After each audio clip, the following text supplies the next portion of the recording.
Hi everyone, in this video we are going to make these cute little pom-pom dogs, or you know what, you could make them into any type of animals that you want using just yarn and a little bit of roving.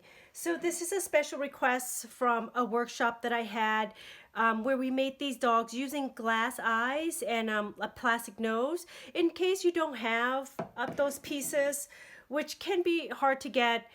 All you need is just roving and yarn. Okay, so let's go over what you'll need. So you'll need a pom-pom made with the loom. So here I already began to wind my yarn, and what I use here is Kelborn Woolen Germantown yarn. This is a great yarn for your dog projects, your pom-pom dog projects. Floss to tie the tight tie around your pom-pom. Roving in pink and black. You don't need too much, and when I say you don't need too much, literally the littlest amount, about this much. A felting needle, scissors, and optional are a foam board used for felting, a leather thimble to protect your finger while you're felting, and if you're going to hang your dog, just a needle and a cord. Okay, so let's get started. Let me set everything aside, and I'm going to bring in a plate because we're going to actually cut the pom-pom, and it's always good to have a nice plate or a bowl. Okay, so once you have your yarn wounded onto the tool, and you could use any of the loom tools. So this one is on the paper one, this is on our wooden one. You could use any of the model, you just need to wind across the arm. Here with this Germantown Kelborn Woolen, I went 170 revolutions, not too tight, not too loose. And then you're gonna cut about 18 inches of your strong thin thread, which is a embroidery floss here. So basically 18 inches is from the tip of your finger to the middle of your bicep. Set that aside. And what you'll do is you'll thread this to the bottom of your yarn bundle like this. You're going to make one tie. You're going to make one tie, I should say, not tie, just a tie. So this is a tie. Don't make another knot or anything like that. So just a loose tie like this. Take this end, which is closer to the bottom here, and thread it back to the other side and flip your yarn bundle over. Make sure that everything is in the middle, and you're going to make a surgeon's knot. So it's 1, 2, and tighten. Okay, so this will be pretty snug, but it's still going to get loose. I'm going to provide a link to the video that just actually talks about how to make this tight tie, also if you lost that. So pull the yarn bundle off, set your tool aside, and now you're gonna make a tight tie, working closely to the knot, making small, or I call micro pulls, so that it's really tightening and it gets pretty tight. Press down so it feels pretty compressed, holding your finger there. Make a quick knot. Whoops. Okay, there. So that it ties really tight, and then make another knot. If you're not good at doing that, just ask somebody else for their finger and they could hold that knot down. Okay, and then now you're gonna cut your tail just as much as you can go, and now we're gonna cut your loops of your pom-pom. Okay, so I'm going to go over a couple techniques here real fast. Okay, so if you're going to hang this dog pom-pom as an ornament, what I do recommend that you do is you take your leftover tie and take your needle, thread it, and make this a placeholder hanging cord. So as you're forming your dog, you know exactly which way should be the top of the dog, which way is the bottom, which is the mouth. What you'll do is you'll gently poke your pom-pom, okay, and you're going to find that tie middle tie, which is right here, and you're just going to take your needle right underneath it. Also, we have a video focus on this as well, so I'll put that at the bottom of the description as well. Okay, so it's not going to matter too much, you know, how long or what you use as a placeholder. We're going to take this out later. Okay, so now you have a pom-pom that looks like this, that's really shaggy. And now we're going to begin to trim. You could use your pom-pom trim guide at this point. Let me grab one. I realize I don't have one. But the pom-pom trim guide is round, while this dog is a little bit more oval, if you can see that.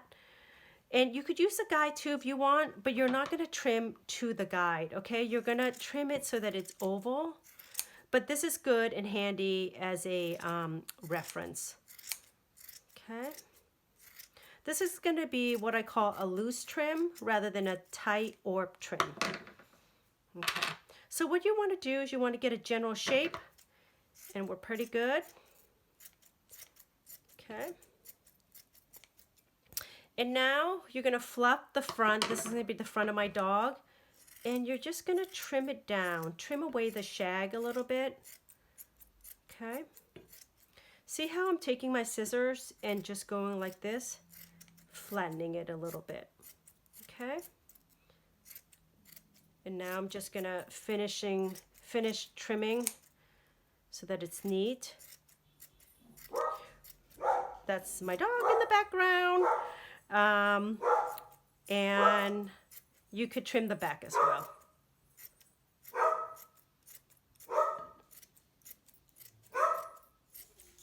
Okay, so for all your dog lovers out there, you know the barking dog. Okay, so once you have the shape down,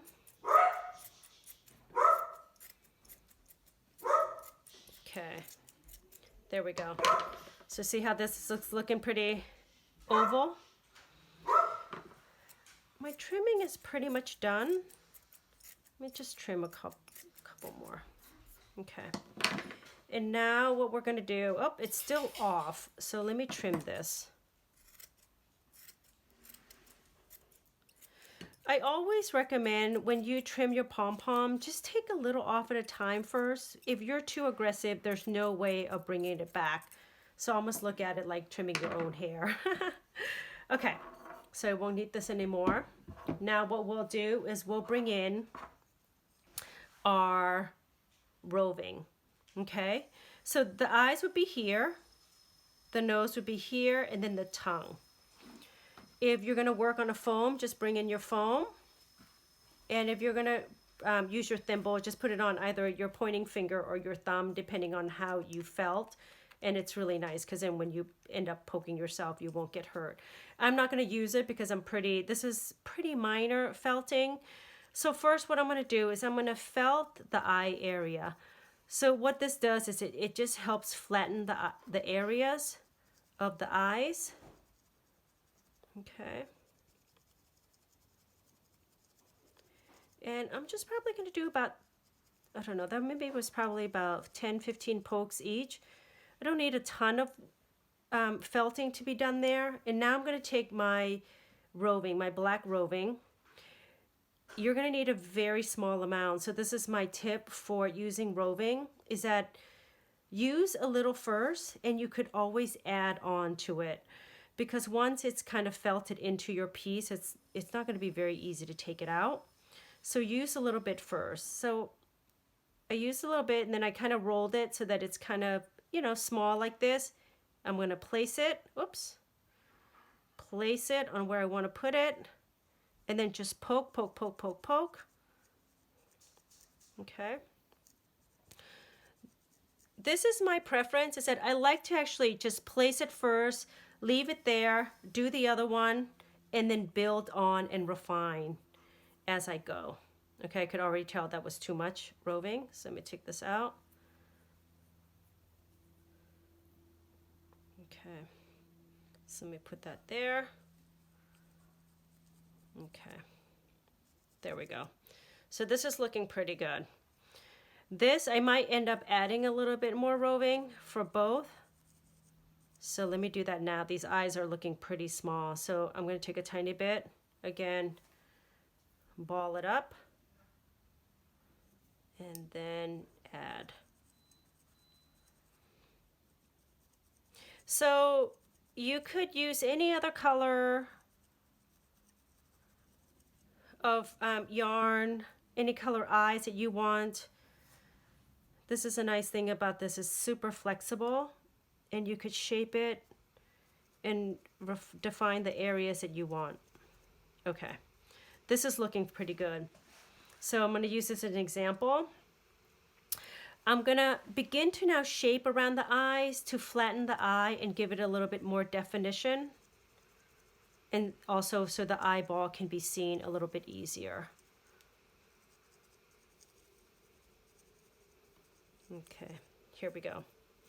Now let's add the nose. Once you add the nose, it's really going to transform this, this piece, this pom-pom. The nose makes such a huge difference, and that also goes for when you use a plastic nose as well. Okay, see how little that is? And I think this might be enough, or might be even a little too much. Okay, let me just make a little bit less. Okay. So now this is going to be more like an oval shape, and it's going to be a little bit bigger. Place it, and yep, okay. And then now just start poking. Again, what I like to do is just do some primary small pokes first, and then I shape it in a little bit. Okay, that looks really cute. All right, so now what I'm going to probably do is I'm going to flatten out this area around the nose so that the nose can be seen a little bit easier. You could also use your scissors to trim it down as well, but you know, this yarn felt so easily, and it's just really quick, and I think it's more fun. Cute. Okay. This is a little bit, so you could use a tip of your felting needle, which is really nice, to move any of the roving, like kind of, I don't know, runaways, I guess, when it's not fully defined, and just move it over. Okay. Oh, so cute. Okay. Now what I'm going to do is I'm going to add the tongue. So what I like to do is I like to take the pom-pom and just flatten the area under the nose to give it kind of a slight definition. I hope you can see it on the camera here. And then also what will be easy is for me to just stick the tongue in there and then felt it to that. Okay, so I'm just flattening some of the area here. Okay, so you can see it now.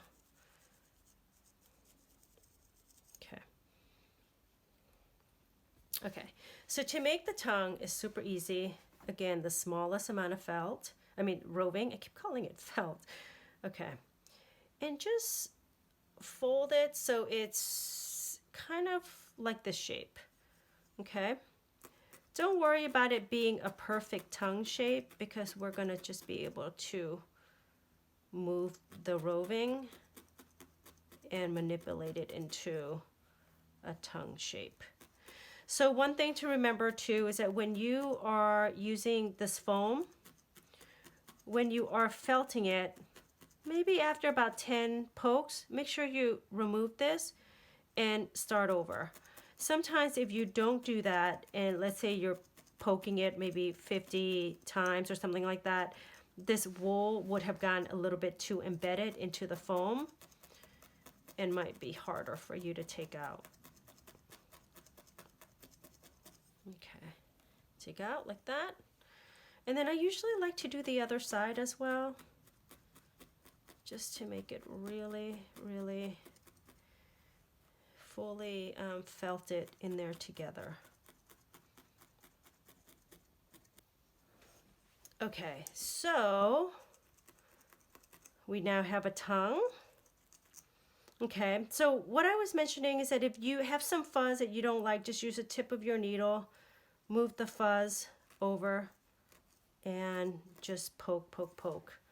Okay, so this is looking pretty much like a tongue. Now what I do is I just place it first before I commit to putting it there. This looks really cute. And when you're ready, just slide this in where you actually made, you know, the little felting earlier, and just do a couple pokes into your dog, your dog Pom Pom. Okay, so see how my tongue is a little bit off center? All you have to do is pull it over and then start felting. Now that might have been intentional in some cases if you want. That could look really cute too. But if it's off center, it's not a big deal. Usually you could just use your needle and you can bring it over.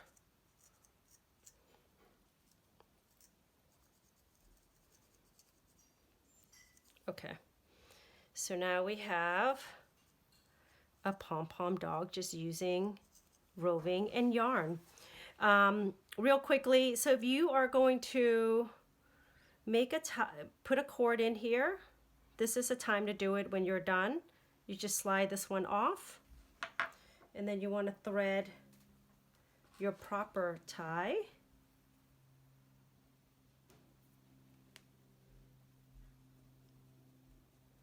Again, using the same method, gently poke your pom-pom to find that tight middle tie and take this right underneath it. Pull through. Sometimes it will come through the forehead here, and all you have to do is just wedge it to the back. And there you have it. These cute little pom-pom dogs using yarn and a pom-pom made with the Loome Tool, some roving, and a felting needle. So cute. Great ornament and just a great gift. Thanks, everyone.